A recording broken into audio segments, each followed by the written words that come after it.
Things are going great, man. I Uh, mean, that's- tariffs are killing it in the world. the theme of our show is everything is fine. Everything's fine. We're good, dude. It's gonna be all right.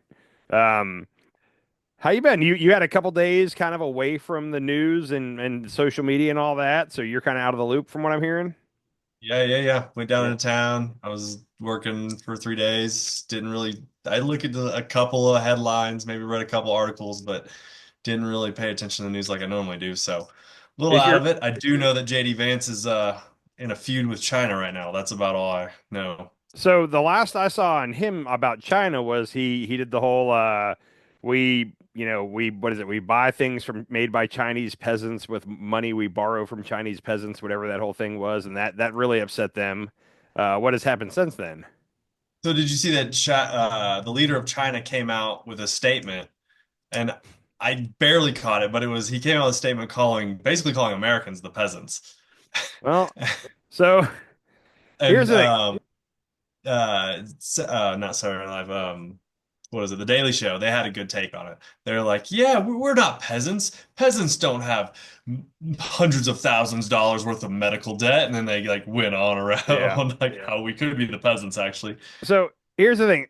Obama back in the day, Obama like spoke kind of slowly and he would pause between sentences.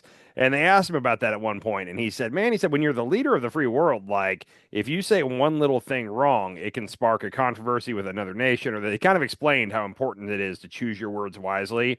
Trump, Sure. Trump is a complete other side of that coin. Like he's just gonna tweet and talk, and if somebody gets upset, too bad.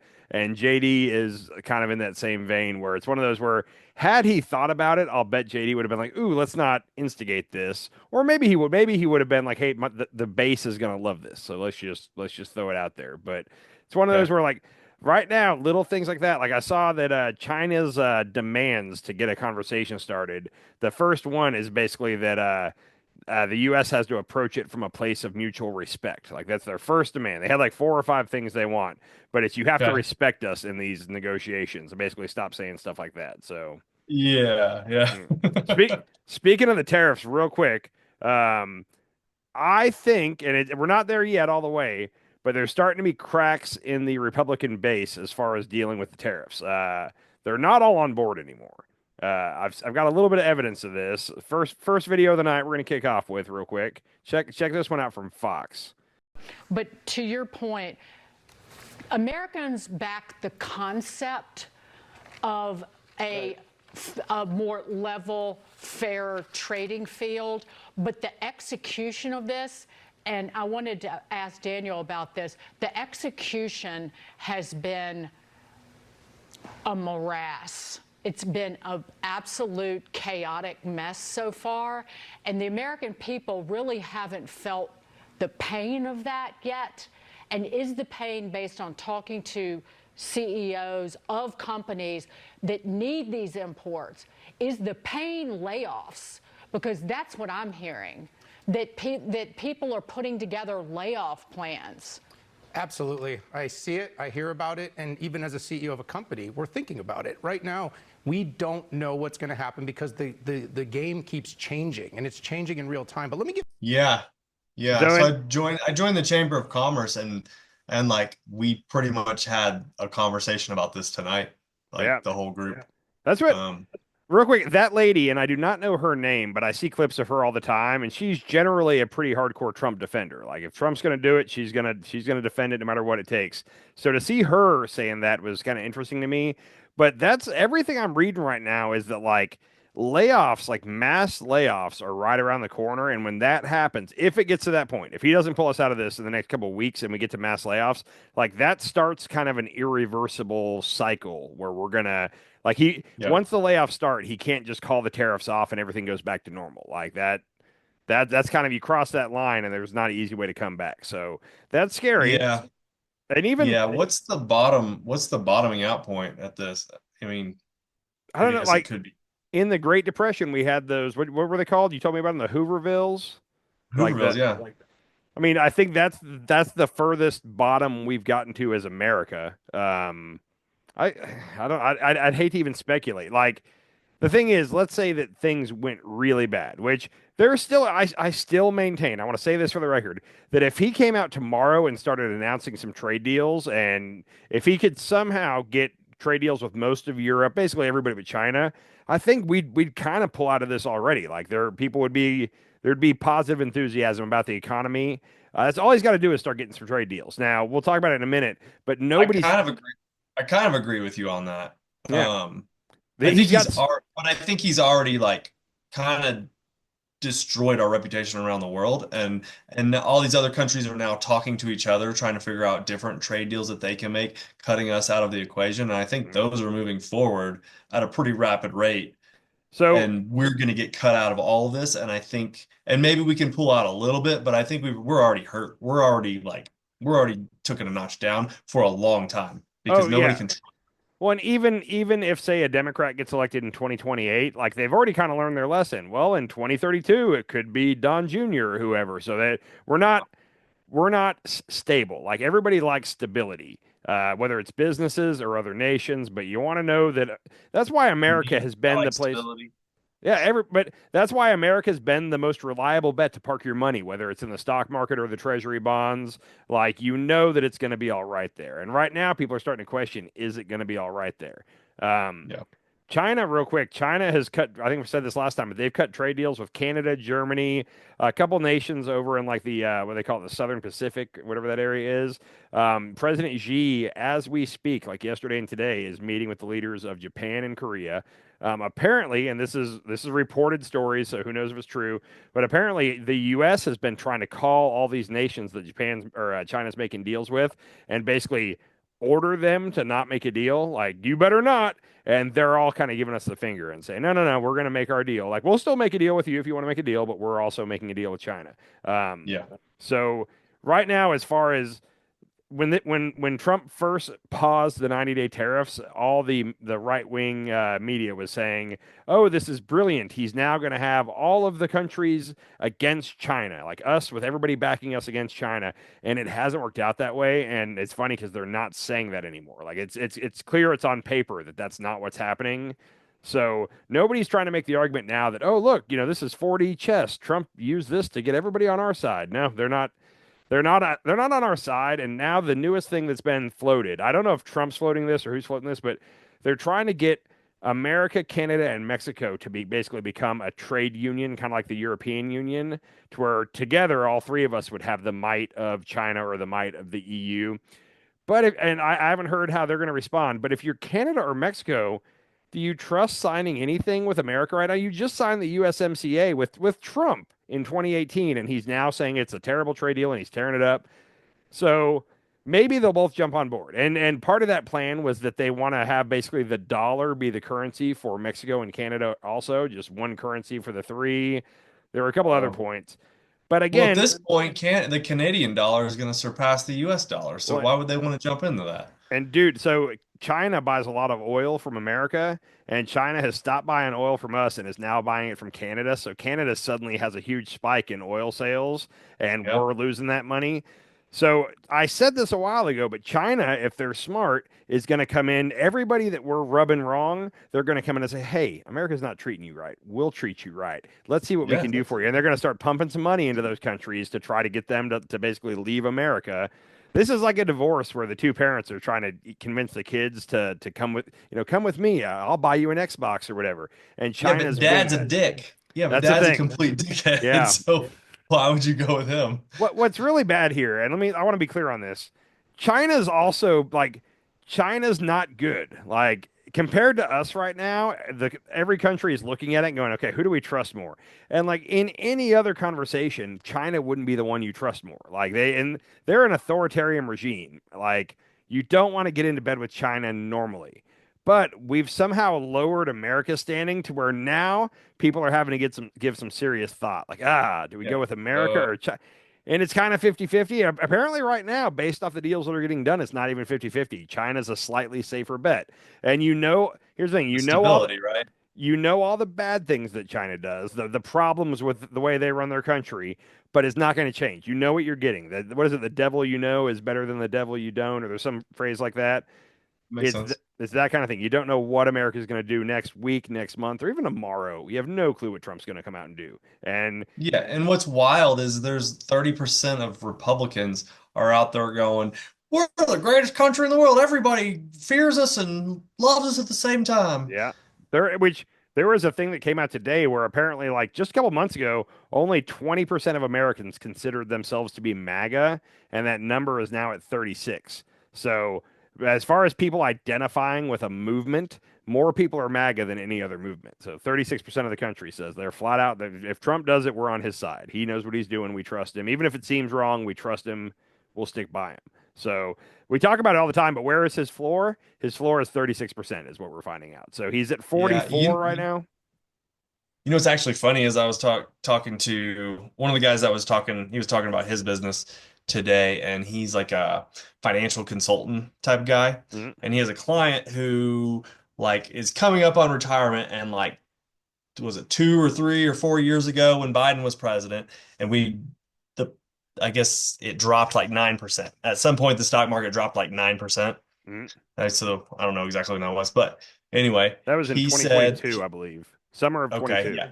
He said she was freaking out, flipping out, going nuts. And so recently, like a few months ago, he had the same conversation with her. Or no, he just recently had a conversation with her when the stock market's 15% down, Trump's president, and she just thinks everything's okay. And Yeah, he's like, I don't know how to fix that. I can't yeah. like there's nothing to fix that. Well, and I think that everybody thinks, and it could be true, but everybody thinks that like, oh, well, if tomorrow he starts knocking out trade deals, then the stock market's going to bounce right back. So everybody thinks this is just a temporary little dip. And if he started really knocking out trade deals, now apparently they're having meetings, and it turns out that like nobody's really willing to give in to our demands because right now, and Trump and the White House are saying it left and right, is oh, they need us more than we need them. It's clear to everybody else that right now Trump needs to start making deals, so they have the leverage. They can hold out and go, we're not really ready yet. In fact, this was funny.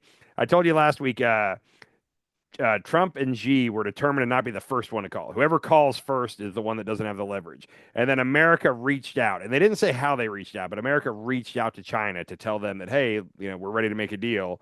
And China apparently just didn't even respond to that message. Xi went out and started making deals with all these other countries. So our government reached out again. I think it was yesterday to China, and the message was, hey, you should have Xi call Trump. Trump's ready to talk. So have him give us a call. And apparently Xi is just they're not responding to that either. Like, no, we're good. Like, we'll come to you when we're ready. And right now, they're trying to solidify enough support behind them to where when they finally do sit down with us at the table, they've got trade deals with all kinds of countries, so they have the leverage. So I mean, really, if I was them, I would, you know how like when you're a kid and you're wrestling somebody who won't stop picking on you mm, and you finally get them in a headlock, you like hold on to them tight yeah. until they like really, really surrender. Mm. Like that's what China should be doing. I mean, Well, so we not that haven't I talked. want them to, but like So I that's what think we haven't talked on the pod since this happened. But last week, the U.S. tried to kind of extend an olive branch to China and lower some taxes, and then China responded by upping yeah, the ante. Well, they did yeah, that yeah, we again talked over. about that. They did that again over the weekend now. So I think they had first halted shipment of all critical minerals and rare earth minerals. So now over the weekend, they said that they are halting all shipments, deliveries, orders from U.S. Airplane manufacturers. So Boeing is pretty much the main person. Now, if you're going to buy a jumbo jet, every country around the world is either buying it from Boeing, which is America, or Airbus, which is, I think it's England. It's somewhere in the EU, but Airbus is over there.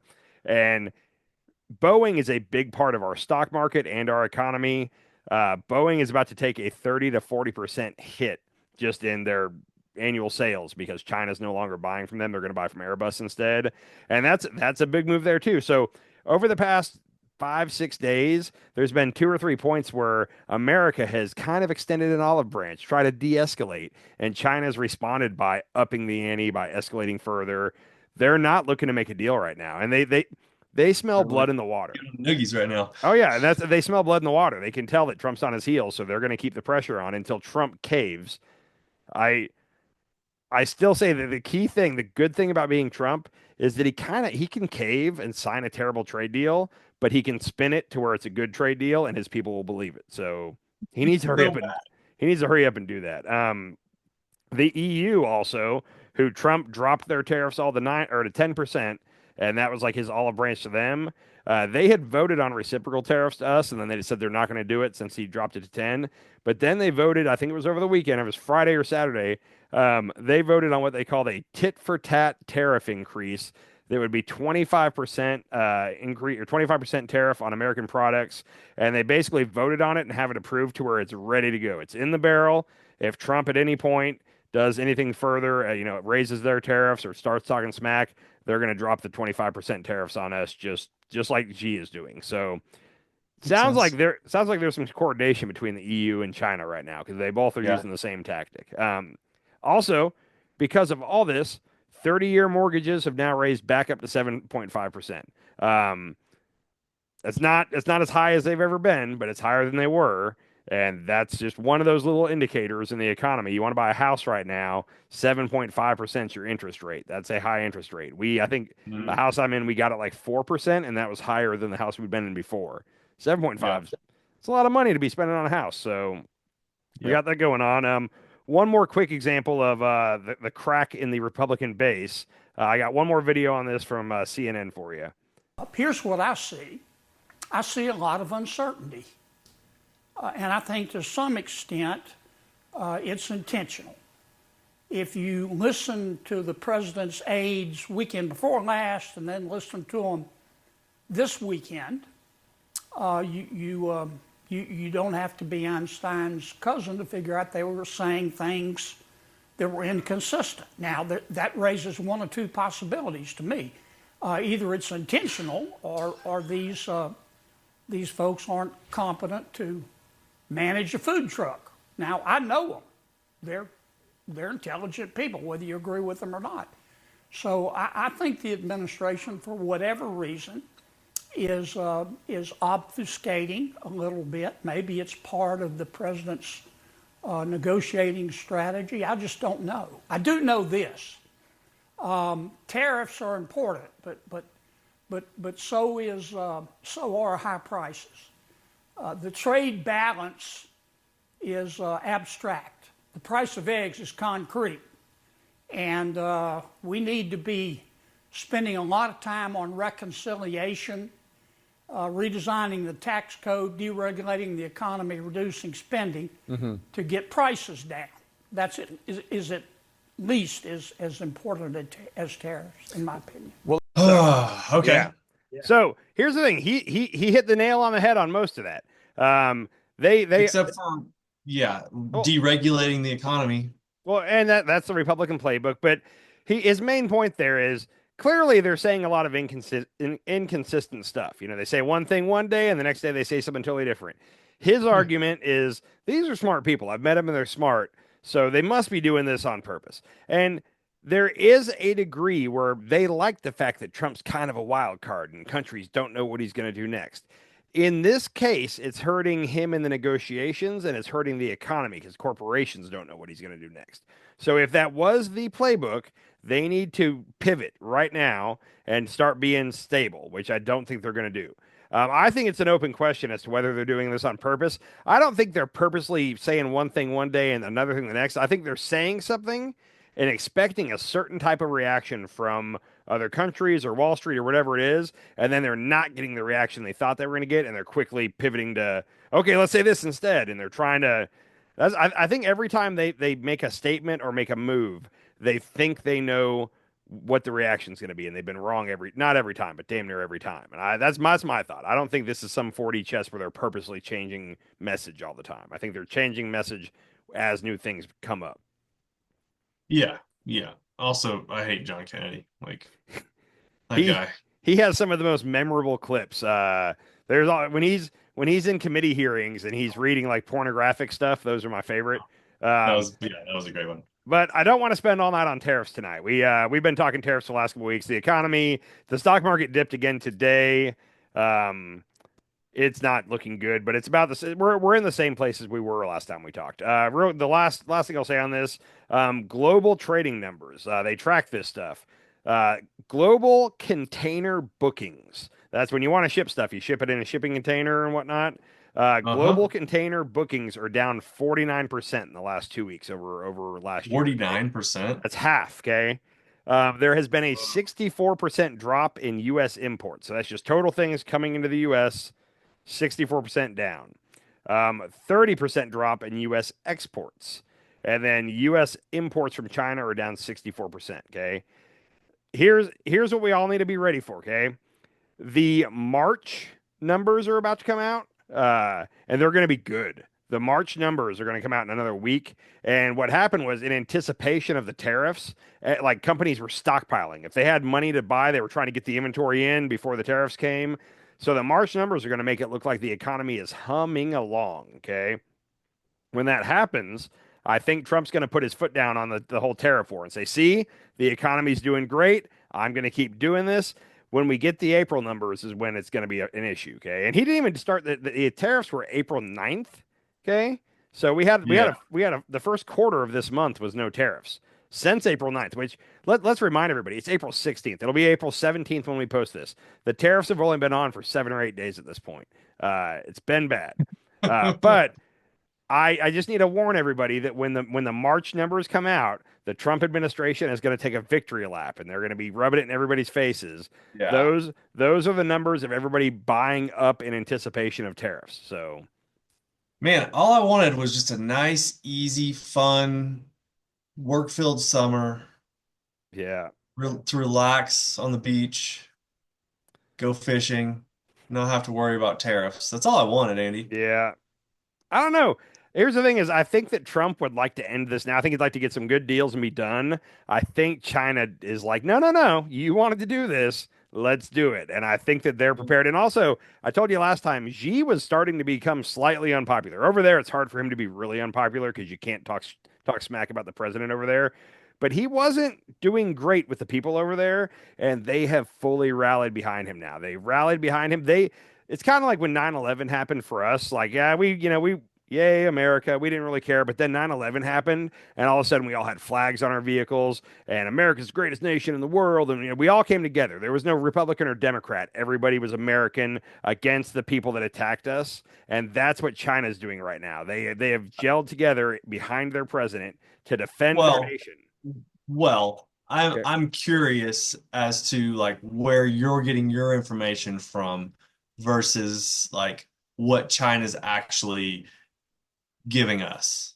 Because she would put out a statement or, propaganda saying the whole country's, So we rallying. actually, the thing is, we have reporters on the ground. There's a CNN bureau in Hong Kong or whatever. Oh, Like we have people over there. So in certain countries, when you hear like in North Korea, for example, like we don't have reporters in North Korea. So if North Korea is telling us that no, no, no, everybody loves the president, like, I don't know if I buy that.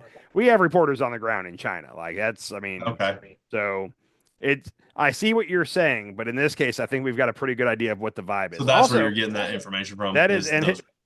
have you seen all the TikTok videos? I'm not on TikTok, but I keep seeing them because they're playing them everywhere else.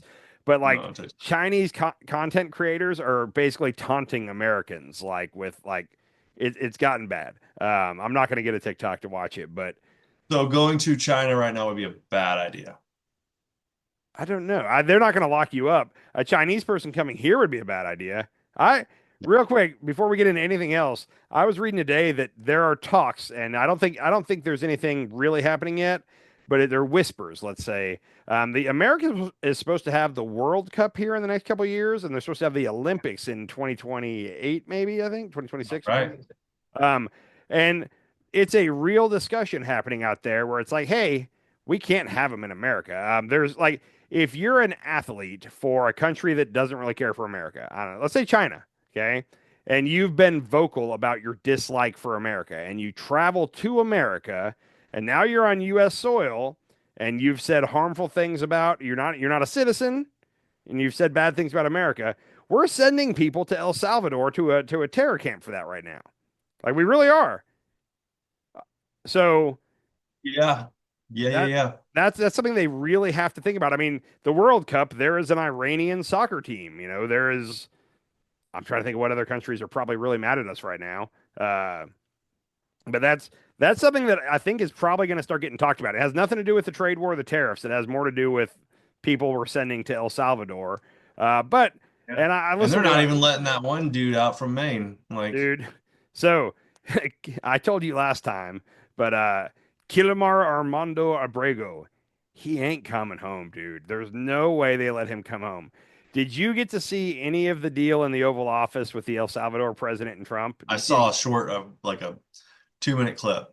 That was the most maddening thing I've ever seen in my life.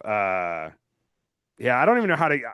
I got enraged in that moment, and we're going to talk about why I think that this whole immigration thing is a trap. Honestly, like I'm not. I think we should not go down this road. But first things first, I got a video from Right Side Broadcasting Network of Caitlin Collins from CNN. She's like their up and coming star, and I really like her. But here's her asking Trump about getting him back, real quick. This is from RSBN. You said that if the Supreme Court said someone needed to be returned, that you would abide by that. You said that on Air Force One just a few days ago. And they said that it must be facilitated. Why don't you just say, isn't it wonderful that we're keeping criminals out of our country? Why can't you just say that? Why do you go over and over? And that's why nobody watches you anymore. You know, you have no credibility. Please, go ahead. President Trump, thank you very much. How many illegal criminals are you planning? Dude, Marco Rubio looks uncomfortable again. So I'll say this: he actually ended up speaking up. Oh, It was, I think it was right after that. He says, here, Pam Bondi, the Attorney General, Pam, why don't you answer this question for her? And then Pam Bondi says some stuff, and then it goes to Stephen Miller. You said, I think you've said that Howard Lutnick is the guy you hate most, and then recently it was somebody else you said you hate most. yeah. I Stephen think Miller's on that list. I think Stephen Miller should be number one. Even if you are a Trump fan, I don't know how you like that guy. There was a clip, and I've showed it to you before, but it's him in like college, and he's basically getting everybody riled up, and he's like, "Why should we have to pick up our own trash when there's janitors to do it for us?" He's just a Oh yeah, I remember that. annoying guy. Anyhow, the right is quickly spinning to frame this issue, and they're doing it successfully. And that he is MS-13. He is a terrorist. That's the word that is now coming up. Pam Bondi said he's a human trafficker from the White House. Or no, that was, sorry, Carolyn Levitt said he was a human trafficker. And then J.D. Vance had this tweet where he was responding to somebody. He said, "Are you proposing that we invade El Salvador to retrieve a terrorist gang member?" And that's what they're making it sound like. We'd have to invade the country to get him back. No, the president's right there. We're paying the president. We're paying El Salvador to house these people. If Trump said give him back, he'd give him back in a heartbeat. They both played this game where Trump was like, "I can't make this guy give him back to me. I mean, the court wants me to give him back, but he can do what he wants." And then they go to the president of El Salvador, and he's like, "I can't smuggle a terrorist into the United States." Like that's a ludicrous question. This is crazy. It was pretty bad. That poor guy, man. What the heck? Yeah, and Like that's like legitimately evil to also just take a normal human being and put him in that situation and leave him there. Like, also remember that like a month ago, you know, the Tate brothers, Andrew Tate and his brother that are accused of rape and all kind of sex trafficking. yeah, We pressured the Romanian government to let them out to come to America, and they came to America. Our government, Rick Grinnell, did that. So we had no problem getting sex offenders out. But then this guy who we accidentally sent to prison in El Salvador, they're like, "Sorry, we can't do anything about it. I mean, our hands are tied." So then I want to get through this El Salvador stuff. This is a little bit longer video, but I think you and anybody that might be watching needs to see this. Real quick, check out this recording's from C-SPAN. This is Stephen Miller in all his glory. So, as Pam mentioned, there's an illegal alien from El Salvador. So, with respect to you, he's a citizen of El Salvador. So, it's very arrogant even for American media to suggest that we would even tell El Salvador how to handle their own citizens as a starting point. As 2 immigration courts found that he was a member of MS-13. When President Trump declared MS-13 to be a foreign terrorist organization, that meant that he was no longer eligible under federal law, which I'm sure you know, you're very familiar with the INA, that he was no longer eligible for any form of immigration relief in the United States. So he had a deportation order that was valid, which meant that under our law, he's not even allowed to be present in the United States and had to be returned because of the foreign terrorist designation. This issue was then, by a district court judge, completely inverted, and a district court judge tried to tell the administration that they had to kidnap a citizen of El Salvador and fly him back here. That issue was raised to the Supreme Court, and the Supreme Court said the district court order was unlawful, and its main components were reversed 9-0 unanimously, stating clearly that neither Secretary of State nor the President could be compelled by anybody to forcibly retrieve a citizen of El Salvador from El Salvador, who again is a member of MS-13, which, as I'm sure you understand, rapes little girls, murders women, murders children, is engaged in the most barbaric activities in the world, and I can promise you, if he was your neighbor, you would move right away. So you don't plan But to the ask for Supreme any Court help is to get asking him back? to. And that- what was the ruling that your in the position? Supreme Court, Steve? Was it 9-0? Yes, it was a 9-0 In our favor. in our favor against the district court ruling, saying that no district court has the power to compel the foreign policy function of the United States. As Pam said, the ruling solely stated that if this individual, at El Salvador's sole discretion, was sent back to our country, that we could deport him a second time. Well, No version of this legally ends up with him ever living here because he is a citizen of El Salvador. That is the president of El Salvador. Your questions about it, per the court, can only be directed to him. I asked ¿Usted lo President liberaría, Bukele, what is your, Presidente can President Bukele weigh in on this? Do you plan to return him? Well, I'm suppose you're not suggesting that I smuggle a terrorist into the United States, right? It's I mean, always how, how can I smuggle? How can I return him to the United States? Like, I smuggle him into the United States, or what do I do? Of course, I'm not going to do it. It's like, I mean, the question is preposterous. How can I smuggle a terrorist into the United States? I don't have the power to return him to the United States. That is a lesson in corruption. He's never coming back. I can't tell you that clearly enough, but there are so many, I almost need to take notes on that. So I'm going to try to remember everything there. First of all, it's awesome and hysterical that they're trying to spin the 9-0 Supreme Court ruling to say they won. Even Fox afterward was like, no, like Fox couldn't back that up. And real quick, what the Supreme Court said that they needed to facilitate his return. The original court ruling from the lower court said facilitate and effectuate the return. And they said they do need to facilitate it, but they wanted the lower court to basically expand on what do they mean by effectuate the return? They wanted to clarify that.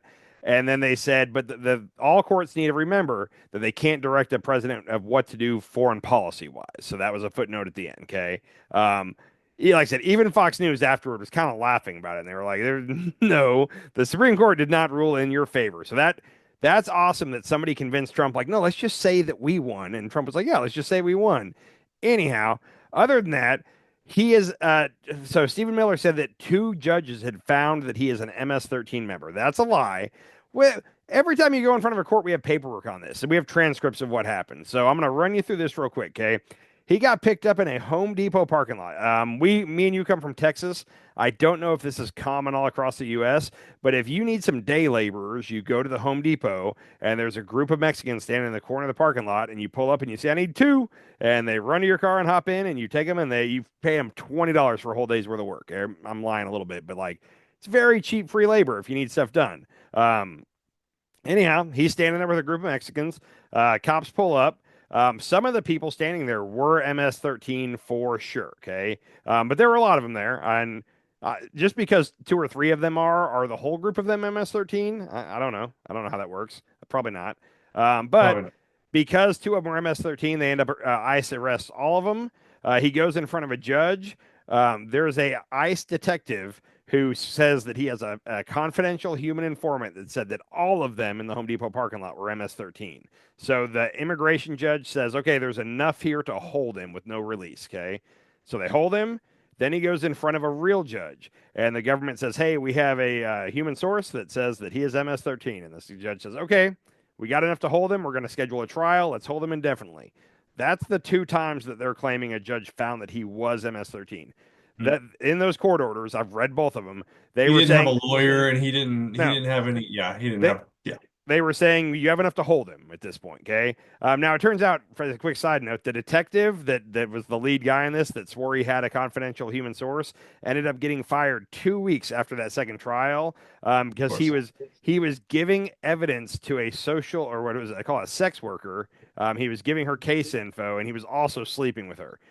He got fired and indicted for that. I didn't never saw if he actually got like found guilty, but he got indicted for that, so he got fired. Hmm. So not the best source. Anyhow, Abrego finally goes in front of a real judge and gets to have a trial. Turns out he's not. The judge finds that he's not MS-13, and in that trial, there was another gang from El Salvador, which is where he's from, called the 18th Street Gang or the 8th Street Gang, or sounded like something out of West Side Story. It didn't seem like something to be from El Salvador. Either way, that gang was trying to make him join, and he says that's why he fled El Salvador, because he did not want to Yeah, join yeah. the gang, and if he didn't join the gang, they would have killed him. So the judge said, okay, he has a credible fear. What do they call it? Asylum. He basically gets for now he's got asylum. He cannot be deported back to El Salvador. Specifically, cannot go to El Salvador because his life would be in jeopardy if he did. That was the final ruling. The first two rulings were, hey, you've shown us enough evidence for us to hold him in ICE detention centers. He finally gets a trial, and they say, okay, he's not MS-13. He gets to stay. You can't send him back to El Salvador. That's the final ruling, okay? Then the Trump administration rounds him up and sends him to El Salvador. The one place that they cannot deport him is El Salvador. They could have sent him to any other country, and they probably would have been fine, but you can't send him there. That's what started this whole thing. Tonight, the Department of Justice released they tweeted it out. And it was a link, and they're like, "We're going to give you his full criminal history," and it basically says all that he was hanging in the parking lot with MS-13 members. Two of them were for sure MS-13, so by proxy, he must be also. And then also he did. There was a police report. I don't think he got charged, but there was a police report where his now wife, I think she was girlfriend at the time, accused him of getting physical with her.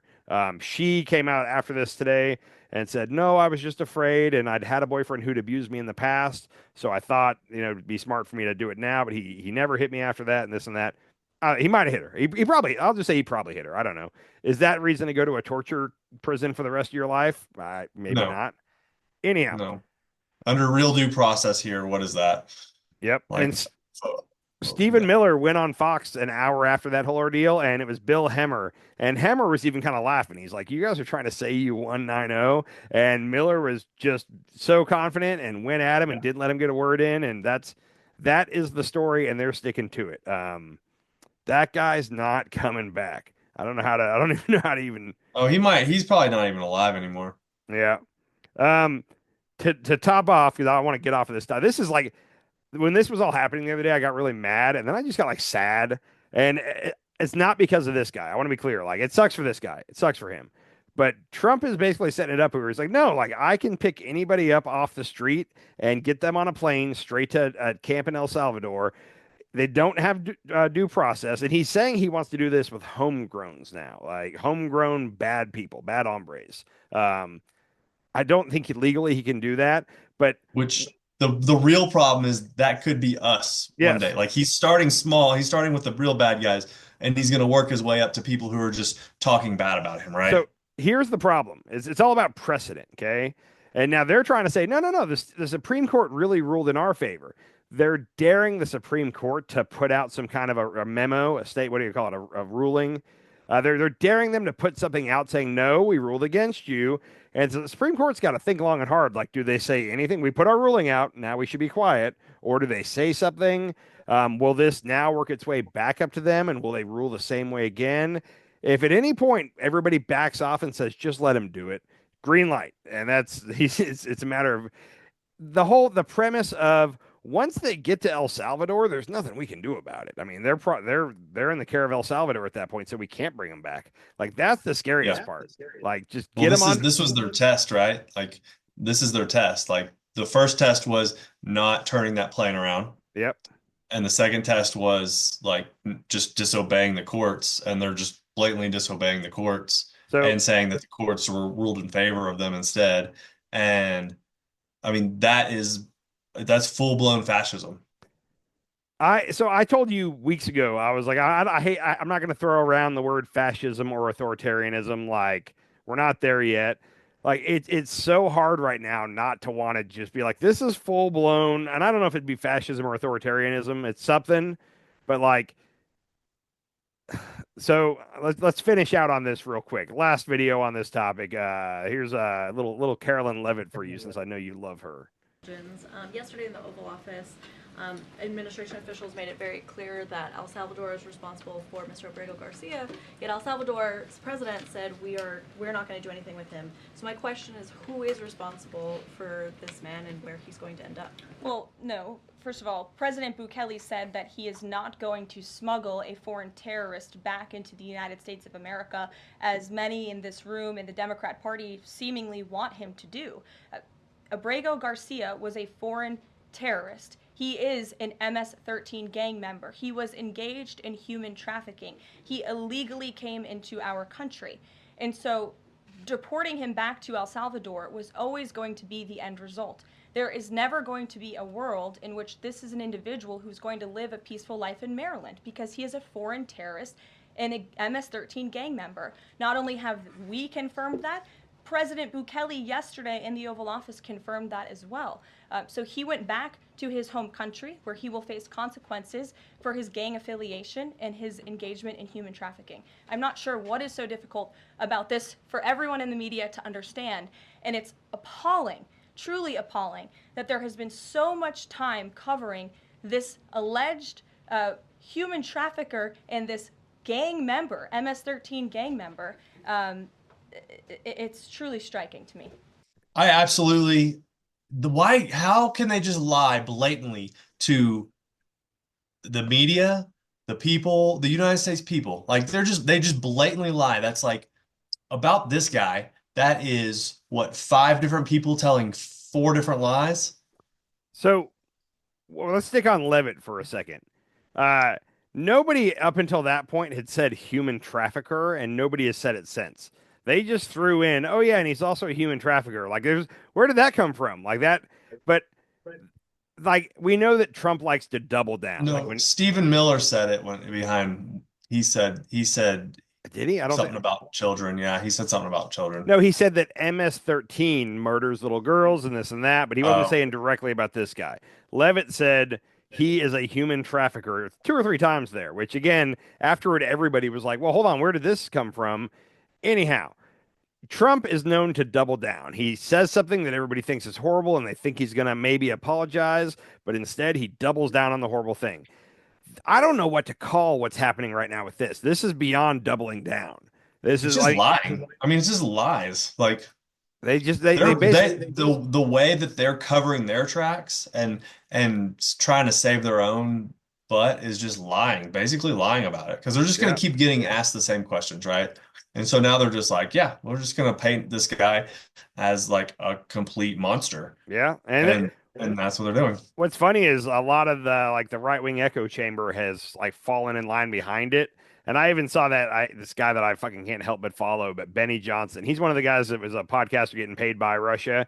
But tonight he was like, the DOJ just released his full criminal history.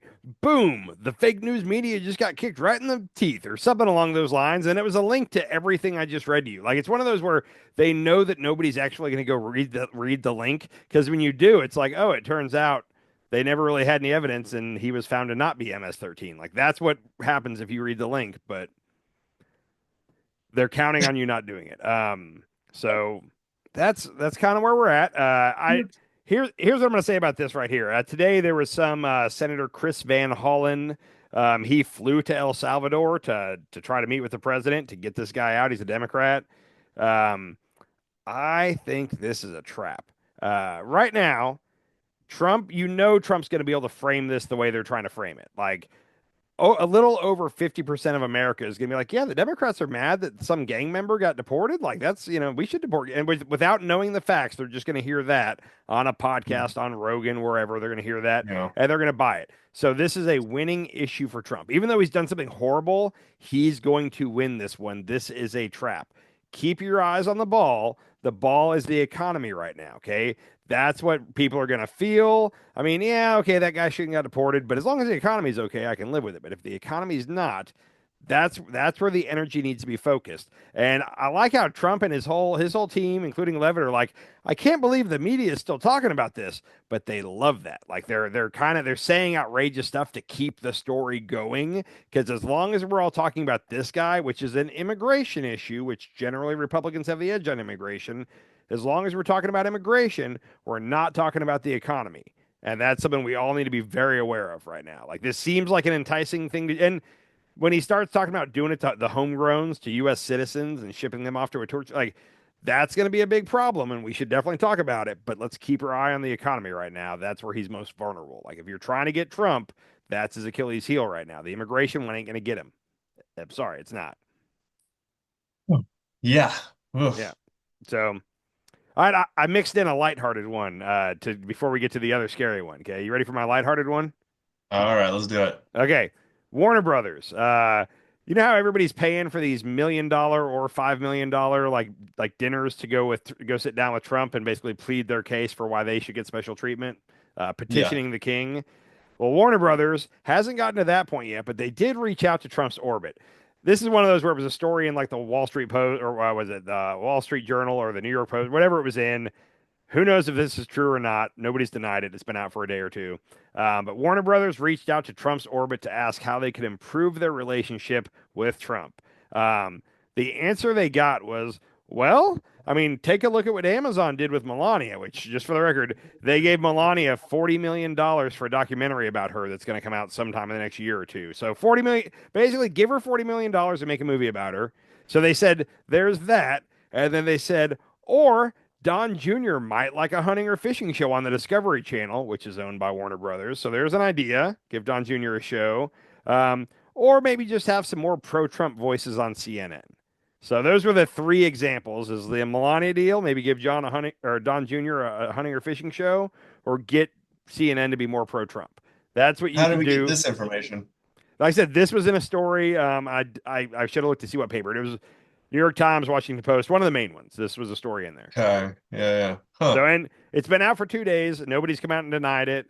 It I sounds. mean, this is blatant bribery. I mean, we're just going with blatant bribery at this point. Like with the lawyers, Warner Brothers, Amazon, Zuckerberg, Elon Musk. It's all just bribery. Like we're just bribing the president to be nice to us. What I love is if you boil all that down, all those different suggestions that were thrown out, you could really boil it all down to a one-word answer. How can we improve our relationship with Trump? Bribe him. Like that's that. We're going to give you Yeah. some examples of how to bribe him, but bribe him. Give him or somebody in his family some cash and some attention, and then he'll like you. So bribe him. That's where we're at. So This is crazy. This is lunacy. you know what's We going are to be living in crazy? freaking La La Land, bro. Even though the story comes out, what do you want to bet me that Don Jr. doesn't have a hunting or a fishing show in the next 6 months? Because I'm starting to think it's a high likelihood. I think that's probably the one they're gonna go with. Yeah, give Don Jr. a hunting or fishing show on the Discovery Channel. Come on, it'll be great. Yeah. So, anyhow, yeah, we're having fun here, man. Everything is really good right now. You want to talk? Wonderful. You want to talk about Iran? Iran, your dad. Find your dad and make him listen to this part of the podcast because I'm going to talk good about Trump for a minute here. Okay. Okay. What do you know about what's going on with our negotiations with Iran right now? I don't know anything. Okay. By the way, half of this is good on Trump. So Trump now wants to make a deal with Iran. He's been saying that for the last little bit. Israel wants to attack and destroy Iran. Here's the thing: Israel truly believes that Iran wants to wipe Israel off the face of the earth. You know why they think that? Because they want to. Because Iran says it all the time. Yeah, Iran is Yeah. they're very open about the fact that they think that the whole world would be better if Israel got blown off the map. Okay. I'm starting to believe that. I'm not going there. Okay? That's how you end up in El Salvador right there. Think about it. Most of these people that are getting disappeared, it's not for anything else. It's for talking smack about Israel or being You're right. You're pro-Palestinian. absolutely right. So Yeah. you watch what you're saying over there, That's buddy. a big one. Yeah, That's half of them, right? It's more than half. I'm gonna be shopping for a new host here soon. A new co-host. My former one's in El Salvador for a while. Anyhow, so Israel has wanted to do a preemptive strike on Iran and specifically their nuclear facilities. Okay. Now let's do a quick history lesson. Obama got us into, it was called like the JOPCA, or it's some letters that start with a J. It was a deal between America, Iran, Germany, Russia, and maybe the UK. It was several countries came. We got a deal together, and we allowed them to enrich uranium up to 3.67%. And that's an important threshold there, because if you can get it up to that point, you can use it for nuclear energy, for a nuclear power plant or whatever. Yeah. They call it a civilian nuclear program. Okay. Yeah. To be able to use it in a warhead, it's got to get to 90%. Okay. So the deal that we set up with Iran was basically that we were going to ease off sanctions on them, and they had to allow for our inspectors to come in and verify whenever we wanted to. We could show up and verify that they were not going past 3.67% uranium enrichment. Right. Everything seemed to be going pretty good. There were definitely people that are like, you can't trust the Iranians. Like, they're only letting you inspect the places they want you to inspect. You don't know about all Right. their underground. So that, and who knows? Very possibly. Dude, we know. We have satellites. Like, there's eh, no. Yeah. very possibly secretly they were also trying to work on getting their own nuclear weapon. Oh, Okay. yeah. Nobody Uh, has any secrets anymore, dude. uh, Not eh, like that. we'll have to agree to disagree, but I think there's a chance. Would you at least say there's a chance they were trying? I really don't think people have secrets anymore. Okay. Like, I think with our satellite technology, I don't think that, and the amount of surveillance that we put on every single country, especially the people who were worried about, I don't think that Iran, maybe they were trying, maybe, but if they got to a certain point, we would go in and stop them for sure. I see your point. Like I said, we slightly disagree here, but it's no big deal. We can disagree. Um, So we had that deal under Obama. Trump came in, Trump ended it. Trump said, no, like we shouldn't be giving them anything to get them to not do a nuclear weapon. Like they should just do it because I say so. That was basically the gist of Trump's Iran approach. Okay. So Oh he yeah. so he broke up the Iranian nuclear deal. Now he comes into office. Israel is pumped because Israel's like, yes, like we've been wanting to take care of Iran, and Trump's going to let us do it now. It turns out we just found out tonight that Israel actually had an attack plan set for May. Like they approached us and were like, here's our plan. They were going to send in troops, and they just needed American air cover. Like America doesn't have to put any boots on the ground, but we need your air cover. We are going into Iran. That was the plan. And Trump apparently said no. No, we're not doing this. Now, it appears that Hmm. Tulsi Gabbard, Susie Wiles, his chief of staff, Pete Hegseth, and J.D. Vance were all the ones that kind of advised him, no, let's not go to war with Iran right now. Okay. Shocking and the right move. So I'm going to give Trump some flowers here. I really thought up until reading this tonight that if Iran said, "Hey, let's go get him," that Trump was going to be like, "Let's do it." I thought Yeah. that was going to happen. Now, I'm also highly suspicious about this story because I feel like this is like a Trump. Somebody from the Trump sphere planted this story to make them look like they're trying to avoid war. Conspiracy theory for me. Especially the Yeah. people in the room. It's Tulsi. Yes, I see Tulsi saying let's not go to war. But Hegseth and JD, I'm like, I don't know about that. So that Well, maybe, yeah, they probably planted this, and then they're going to have some kind of weapons of mass destruction conspiracy theory that they lie that they create so that they have a reason to go in. It's the same playbook yeah, over and over again. We see it, we keep seeing it. we'll see. Well, and right now I'm almost leaning towards holy God, maybe Trump doesn't want to start a war with Iran. I really thought he did, but right now the current signs are saying that he'd rather get a deal than go to war with them. And now also Iran is kind of backed and sponsored by Russia. Okay, so if he's in bed with Putin, which is a thought, then he wouldn't want to start trouble with Iran theoretically. Anyhow, so Trump says, let's start a deal. He sends over Witkoff. Witkoff is supposed to be he was supposed to be the Middle East envoy, like to help solve the Israel Palestine thing. And then he suddenly also had Ukraine and Russia. And now he's also got Iran. He is apparently the most powerful guy running around in the world right now. He's making deals with everyone. He's a real estate developer that apparently Trump's been buddies with for like 50 years. Anyhow, they went Of over it. course. They went over and had pre-talks somewhere in the Middle East. I can't remember where. And apparently everybody, including Iran, came out of it afterward and said that, hey, that actually went really well. We have the framework for a negotiation. They set up a next meeting to happen in Rome to actually start the negotiations. The key part about this, one of the things that Trump said was so stupid about the Iran nuclear deal that Obama did was because we were still letting them enrich we let them have a civilian nuclear program, enriching uranium up to 3.67%. Trump said you can't do that because they'll lie and they're really trying to make a bomb. So part of this framework was that we will allow them to have nuclear enrichment up to 3.67% for a civilian program. Okay, so exactly what he said he hated about the Obama deal. It comes out that we're going to allow that too. Israel flies off the handle. For like 2 days, apparently, Israeli government was in panic mode. Like, not only will Trump not go with us to invade, but he's going to let them keep their civilian nuclear program. Like, they were pissed. And I was honestly the happiest I've been with Trump in a long time. Because I was like, hey, Trump's standing up to Israel. Like, take a win where you can get it. There's doing a lot of other stuff. Take a win where you can get it, okay? Now, I'm going to guess that either Israel or some donors got to Trump. Because like a day after that was announced and Israel got all mad, Trump came out and he did it in a truth that I think he also put it on Twitter. But he said, no.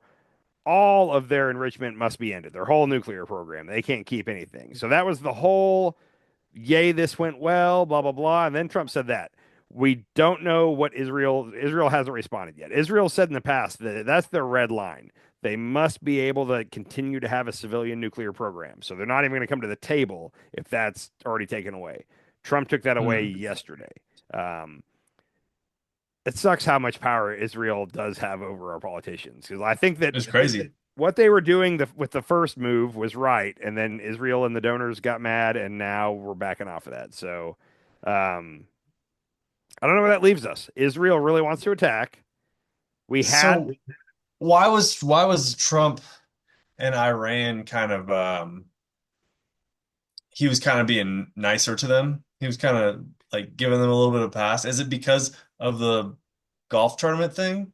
No, because that's Saudi Arabia. With like the Saudis, yeah. But here's the thing: is over there, like we all think of, that's the Middle East, that's the Muslim countries, it's us versus them. No, there's a whole interregional politics thing where Iran and Iraq went to war with each other like 7 years before we went to war with Iran. Right.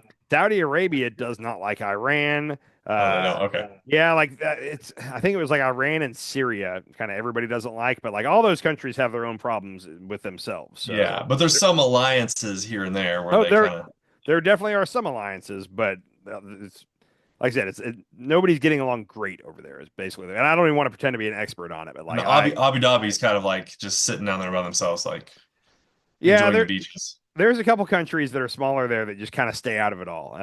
Qatar, I don't know how you say it, if it's Qatar or Qatar. But they often act as like the kind of the intermediary to help settle disputes between those different countries. And it's like the smallest country over there. Okay. So anyhow, that's where we're at is it started to look like, oh my God, we're not going to go to war with Iran. And fire time. Thanks, buddy. It started to look like we're not going to go to war with Iran. Now I don't know where we're at. Like that next meeting in Rome, is it going to happen? I don't think it's going to happen. I'm starting to doubt it. There was a meeting in Rome. They had said the framework went well. The meeting to talk about the framework went so well, they went ahead and scheduled the next meeting, which would have actually been the beginning of negotiations, and that was supposed to be in Rome.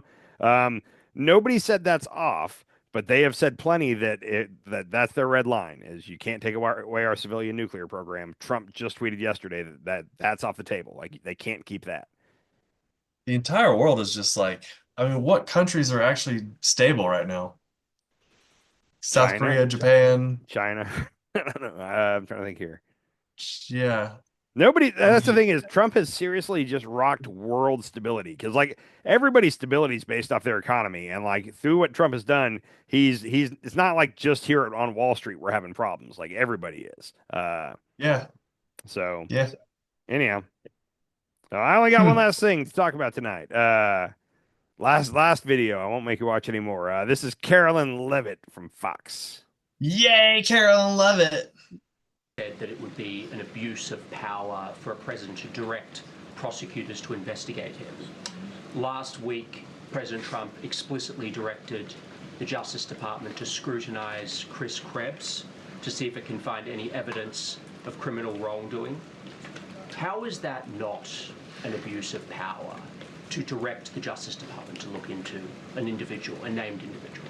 Look, the president signed that executive order. It's a position of the president in this White House that it's well within his authority to do it. Otherwise, he wouldn't have signed it. And he signed it, and that's his policy.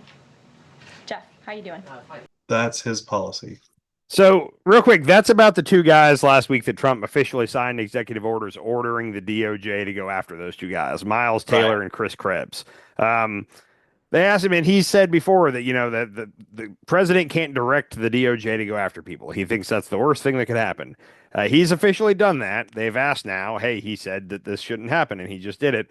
And the answer is basically like, well, obviously, I can't remember exactly what she said, but basically, obviously, he thinks this is within his right to do because he's doing it. And if he's going to do it, that's our policy. So we're doing it. So I want to tie this all the way back to, people getting plucked off the streets and sent to El Salvador. Like, I don't like when people try to be like, oh, we're in a constitutional crisis, because people are quick to jump to that when it's really not there yet. And we're not there yet, okay? Did he defy the Supreme Court order against him where he lost 9-0? I think he's slow playing you a little bit, Andy. I think we're pretty much in a constitutional crisis. I think we're dancing up to the line right now.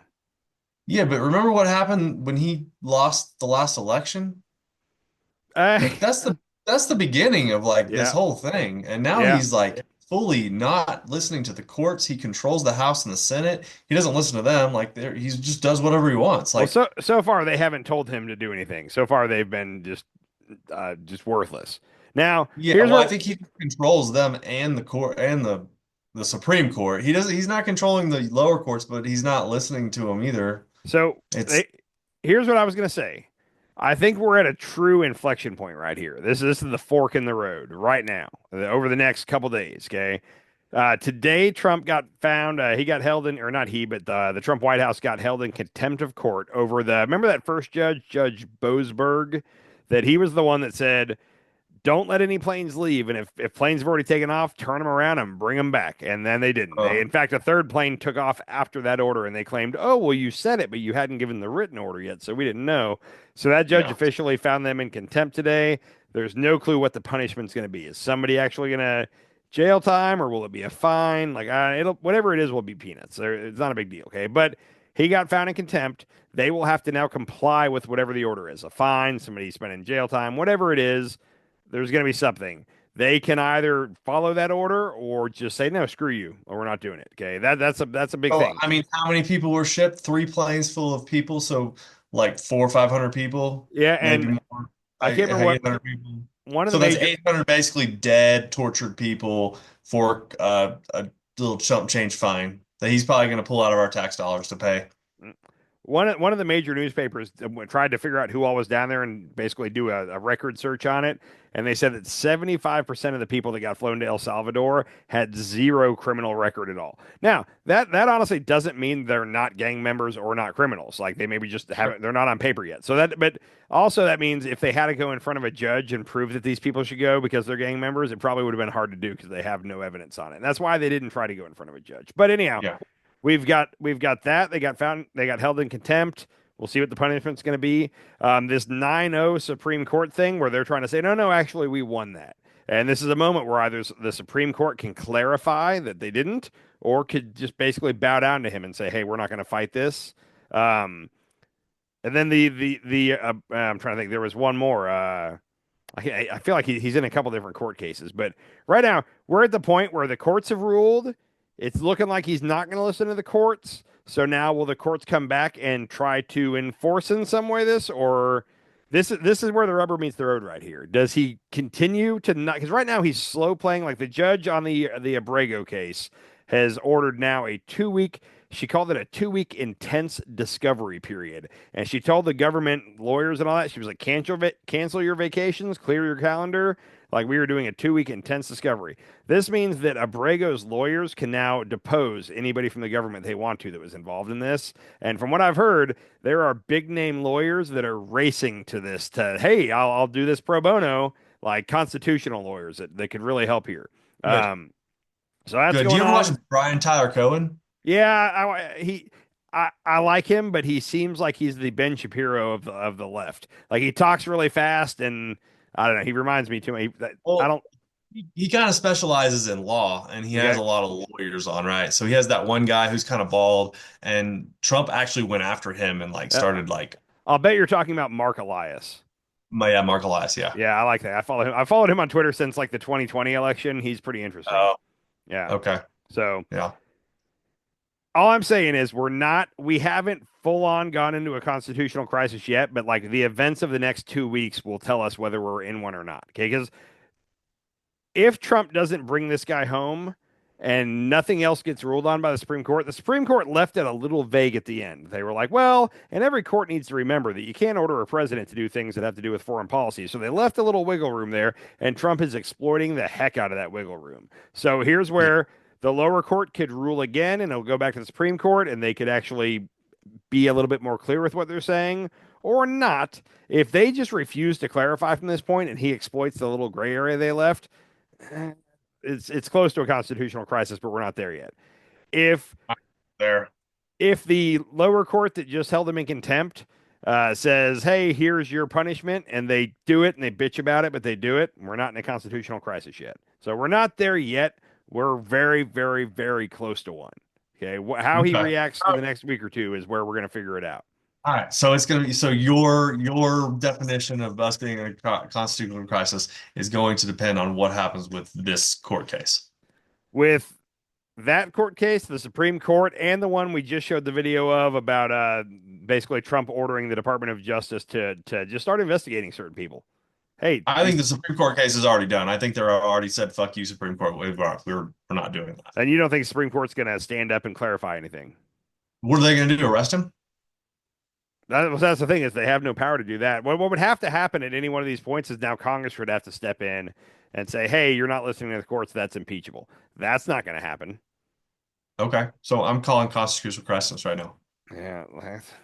If he just I gets, hate saying that, but if he just gets Congress to be weak and not do their job, is that a constitutional crisis? I think so. Here's let me tell you where me and you differ. I think it's a constitutional crisis if they then impeach him and they vote to remove him and he says, "No, I'm not leaving." That's where it's a constitutional crisis. Them just being too afraid to really use their power to keep him in check. That's not a constitutional crisis. That's bullshit. That's our congressmen and senators not doing their job. Which I don't know if you've seen all the clips. Chuck Grassley's town hall where he was getting yelled at. Marjorie Taylor Greene's was a shit show. I think two different I people saw got that. tased. Town halls aren't going good right now. People are upset. Chuck Grassley sat there and he's 90 years old, and he sat there and took it from people screaming at him. And he just kind of kept saying, it's not Congress's job to get this guy back from El Salvador. And they were like, well, you can impeach him. And he was just like, we're not going to do that. And like, I don't think anything's changing there. Now, don't believe this. I kind of don't believe it, but I'm going to say it anyway. But AOC and Bernie are rallying all around the world or around the nation. And AOC said tonight or last night that she said they're hearing reports that because her and Bernie are going to all these, purple districts and whatnot and holding town halls, she said they've heard that there's a couple different House Republicans that are now telling Mike Johnson, hey, my seat's in danger. I cannot afford to vote for anything that has Medicaid cuts, Social Security cuts. Like, if I do, I'm going to lose my seat. So that means if that's true, that means Bernie and AOC are getting things done. Now, Good. Where did we hear that from? AOC on stage at an event. So is that true or not? I don't really know. It's plausible. It sounds right. I mean, it makes sounds sense, plausible. right? I got to believe if you're in a purple district, right? So the lowest point Trump ever was in his first 4 years, okay? Even if you include COVID here, the lowest his numbers ever were when he passed the what was it called? The Tax and Jobs Act or whatever it was, his tax cuts. Where it was a big tax cut to the billionaires, almost nothing for me and you. That was the lowest his approval rating ever got. Even during COVID, it was higher than that, okay? So when they pass his reconciliation bill, if it has tax cuts for the rich, cuts to Medicaid, cuts to Social Security, which it won't be a cut to Social Security, it'll be a raising of the retirement age by a couple of years. But either way, if it has all that, that's going to be the lowest his numbers are ever going to be. with the economy where it's at right now, and then you tack that onto it also, those are going to be some bad numbers. And now the midterms are a year and a half away. So he's But got you don't think it's ever going to get lower than 37%? 36. I'll 36. be shocked if it does. That would Okay. take this, let's say 36% are MAGA all the way, and they're not going to believe anything they see on TV.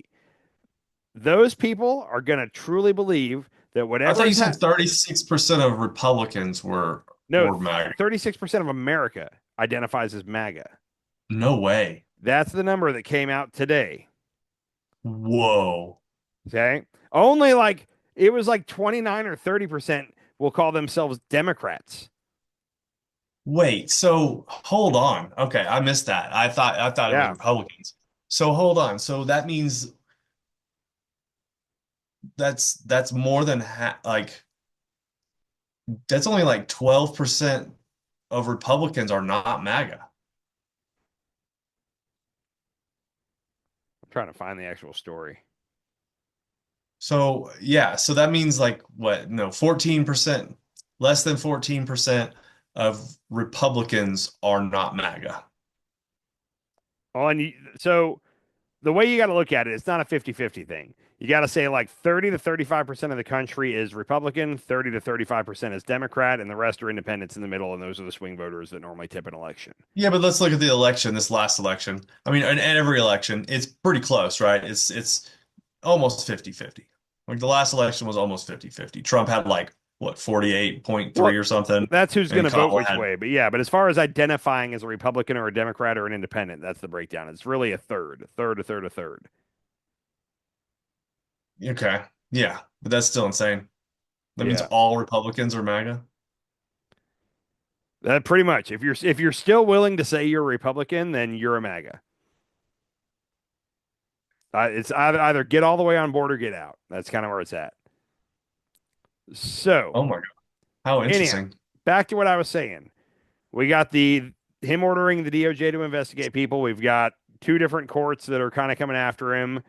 We are at an inflection point, and he kind of needs to get all this. If it's gonna get bad, like that's why they're trying to rush through the reconciliation bill now. Okay, we got to do it now so that his numbers can get to as low as they're going to get, and then he has time to rebound back up. And maybe in a year and a half, when we have the midterms, the tax cuts were a year and a half ago. Most people, there's so much has happened between now and then. Most people aren't thinking of the tax cuts. So originally they were going to try to do the tax cuts in September with a new budget bill, the reconciliation bill. And now they realize like we can't wait till September. It's too close to the midterms. We need to do it now. So they're trying to push it through while they still have all the Republican support. You've got House members that are now realizing shit. Like people in my district are mad. They're not going to tolerate any cuts to the social safety net, and they're not going to tolerate tax cuts for the billionaires. So you try to get that vote through now while they're still kind of on board, because with every day that goes by, they're hearing from more and more of their voters telling them they don't like this. So people are going to start dropping off one by one if they wait longer. So they got to get it done now. In the meantime, if Trump can keep us all talking about immigration judges and people in El Salvador, we're not talking about all the other stuff that he really loses on. Yeah. So that's why we're all talking about El Salvador. Trump, if they could have anything right now, it'd be us talking about this guy in El Salvador, Abrego, for the next month. Let's just keep talking about him. Well, that means they're going to do another one. They're going to just keep doing that. They're doing they're doing one a day. And by the way, the deportation numbers for March came out, and February and March were both so low. They would have been the two lowest months of deportations of the Biden presidency. Like they're deporting less people per month than Biden did, but the ones they're doing are really high profile, and we're seeing cell phone video of people getting nabbed off the street. I saw a video the other day of ICE used a sledgehammer to break a guy's car. A guy had locked himself in his car and was talking on the phone to his lawyer, and they were telling him to get out, and then an ICE agent comes up with a sledgehammer and broke his window, opened his door, and yanked him out, and he is now wherever he is. And good luck finding him. Who was this guy? Do we know who this guy was? I don't think so. There was a dude that was getting his PhD at Harvard. And he had said it was one of those where he had said very, very mild things about Israel online. And he got a call to come down to the immigration office for the final bit of paperwork for his citizenship to finally go through. and he went down there, and ICE was waiting just inside the door for him. And he thought he was going to do the final step to become a citizen, and they ended up nabbing him. And he was like a respected, I think he was doing his PhD at Harvard, but I guess he, through doing that, was teaching classes there or something along those lines. I don't really get how that works. That's messed up. Yeah. So So he was actually going through the proper channels of becoming a citizen, and he talked just a little bit about Israel. so far, the only thing they've been able to find that he said about Israel was really tame. Now, I always hold back because we might later find out that, oh, he said all this shit about America must die. Sure. Maybe we'll find. Right now, we haven't seen that.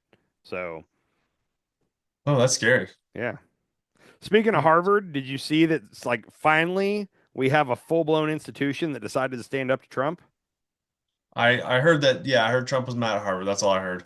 So he got Columbia University in New York to fully give in to all his demands. And his initial demands, they went ahead and gave into. And since they did, he then came back and wanted even more. And then he did that with a couple different colleges. And by the time he got to Harvard, it was clear. It's like, if we give in, he's just going to keep pushing it. So Harvard put their foot down and said, no, we're not doing this. So he's already froze a bunch of funding, which they get a bunch of public dollars in funding. And I feel like people don't understand what this money goes to. So I just want to take a second with this. This isn't money just going to the school. This is money going for research grants to research Alzheimer's, cancer, stuff like that. Harvard, yeah. So that's so what you cut more cancer research. Exactly. And they're saying, oh, we'll give it to one of the good universities that isn't racist against Jewish students. That's basically what they're saying. But even after they cut the funding, Harvard said, nope, we're not backing down. Sorry. MIT joined in with Harvard and said, hey, we're right there with you. We're not backing down either. I'm hoping this starts a bit of a movement here where colleges like bind together and say we're not giving in. We'll see. Yeah. So tonight, apparently, Trump has asked the IRS to remove they are a what do you call it? They don't pay taxes. I can't remember the term for that. Who was it? Harvard.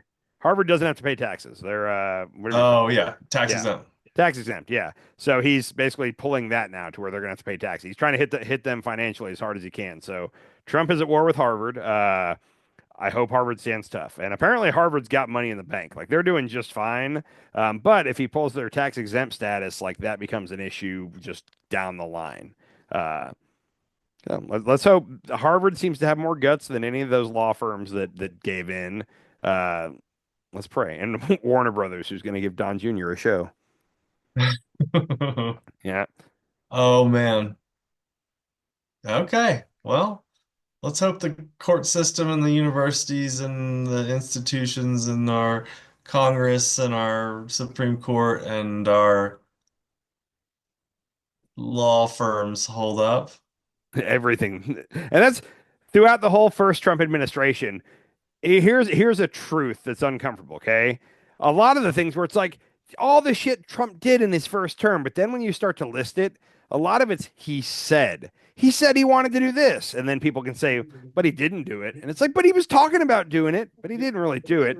And then even some of the stuff he tried to do, people say, well, the institutions held, like the system. January 6th. January 6th is a perfect example of that. But people say that about January 6th. Yeah, he tried to, but the institutions held. They still certify the election. It's fine. So up until now, every terrible thing we can say, it's either he didn't actually do it, or well, he tried, but he couldn't because the institutions held. I think we're gonna find out right now if the system is gonna hold, because he's flat out trying to run through it like a bull in a coffee shop. Like yeah. And if you would have asked me like I don't know, 6 months ago, like what really holds our system together, I would have had no clue. Like what makes our system so great? Like what makes America so different and unique and great? Like it would have taken me a minute to think about like, the three branches of government and how checks and balances and all that stuff. Like really actually 4 years ago would have been like right before January 6th. Like I wouldn't have really thought about it too much and didn't really have an answer for you. But now I'm just like, now I understand how our entire system kind of works and functions and like why it's good and like what Trump because Trump is just trying to destroy it. We get to sit here and talk about it. Well, it's one of those where if you have three individual branches, But if two of them join forces and say, hey, we don't care what the third one says, which in this case, it'd be Congress and the president have joined forces and said, hey, these judges can't tell us what to do. Like if that happens, I think checks and balances is gone. Like the judges have no way to enforce anything they're doing without Congress or the president. Like that's key. So Who has the power to enforce stuff? Does Congress has the power to arrest people? no, so everything would have to be referred to the Department of Justice, which Pam Bondi's running, and she seems to be willing to do whatever Trump says. So, so I mean, like, let's just say Trump does get impeached, like, and he decides not to leave. What happens? How does that work?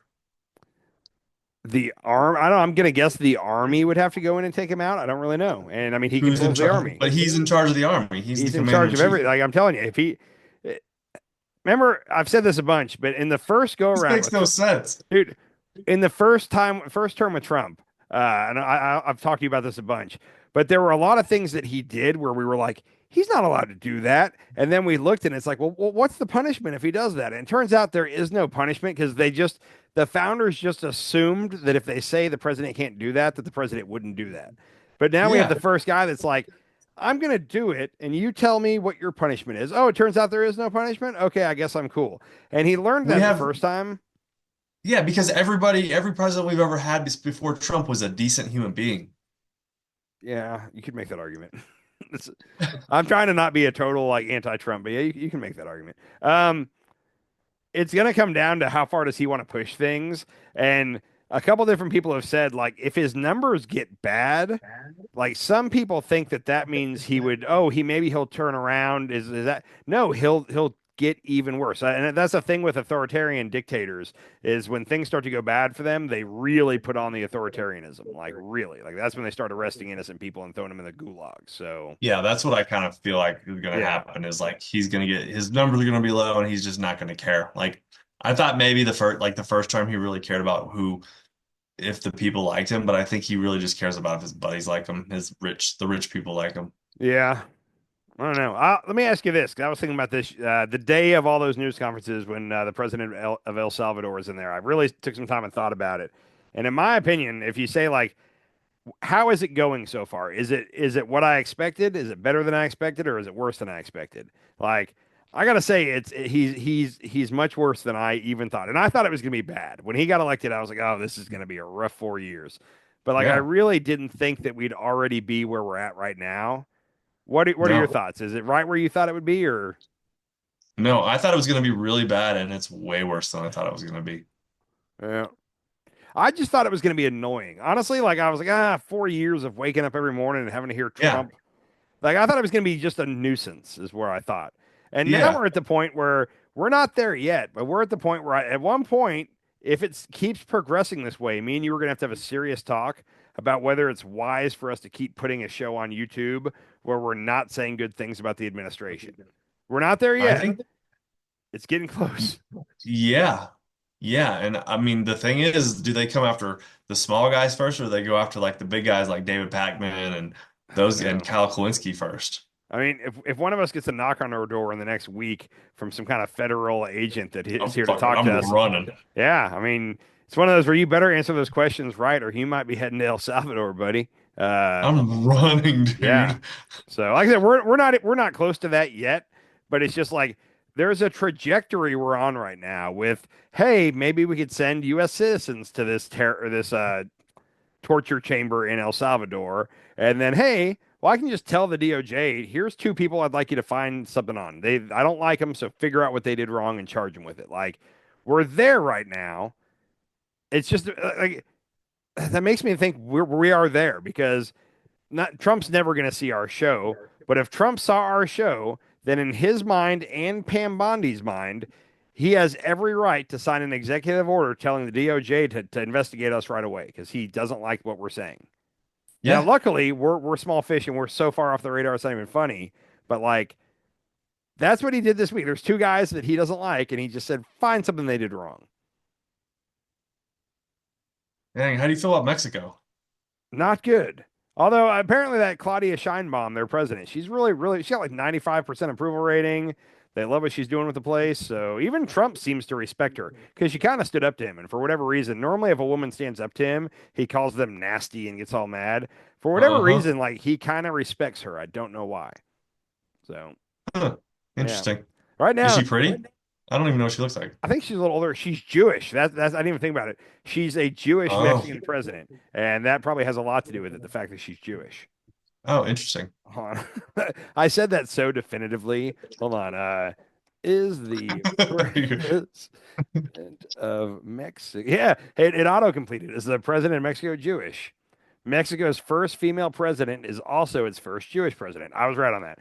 As soon as I said that, I was like, I'm not 100% on that, but I am. So that might be why he likes her. Interesting. Yeah. So that's where we're at. Okay. All right. What's the theme of our show, Docs? Everything's fine. Everything's fine. Everything's fine. There's not really anything to get alarmed about yet. Okay. I'll let you know when we should start being alarmed. We're not there yet. I feel like we're not going to know when we should start worrying until we have a bag over our head and we're in the back of a car. That's when we're going to be like, everything's not fine. You're going to be asking me, Andy, should we be worried yet? And I'm like, nah, the worst is not here yet. We're probably still fine. They're probably just going to ask us questions. Why are we on a plane? We're fine. Yeah. So anyhow, yeah. I'll say the last thing I'm going to say. What he's doing right now, I don't think he really intends to go around and arrest everybody talking bad about him, but I think he's trying to send a message. He's trying to put a little fear out there that, hey, if you do stand up to me, talk bad about me, whatever, this could happen to you. Whereas he probably, in his mind, at no point is he going to go around arresting everyone that talks bad about him. But if he puts the fear out there, a certain amount of people are going to shut up. They're just going to stop saying what they're saying. They're going to stop posting what they're posting, whatever it is, because, oh man, like I could be in legal trouble for saying something negative about the president. Yeah. So or that's where shipped to El Salvador. Part of me is like, hey man, First Amendment, free speech, we're not backing down. And the other part of me is like, I got a daughter, man. Like, if it gets that serious, I mean, I'd probably have to make some smart decisions. Like I said, we're not there yet, and we're hopefully never going to get there. It's just that the current trajectory has me slightly worried. Yeah, you're not going to know that we're there until you have a bag over your head and you're in the back of a Suburban. One day we're going to be watching TV and we're going to see that he's signing an executive order to look after Andy and Docs. Look into them right now. It's like, damn it. I don't have a lawyer on retainer. I don't know if you do. I'm going to see if Mark Elias is available because I don't have one. Mark Elias would be a good one. Yeah. I don't know what I'm going to do. I'm just going to flee. You going to flee? You going north or south? I'm not telling you. I'll totally it's not on air. I'll tell you off air. So I'll rat on you if they give me an option to do a deal and tell them where you're at to get out. Yeah, okay, I'm not telling you nothing. No. What my plan is. All right, let's talk here in the next couple of days, buddy. I'll talk to you soon. All right, man. Later. Sometimes you eat the bar, sometimes the bar eats you.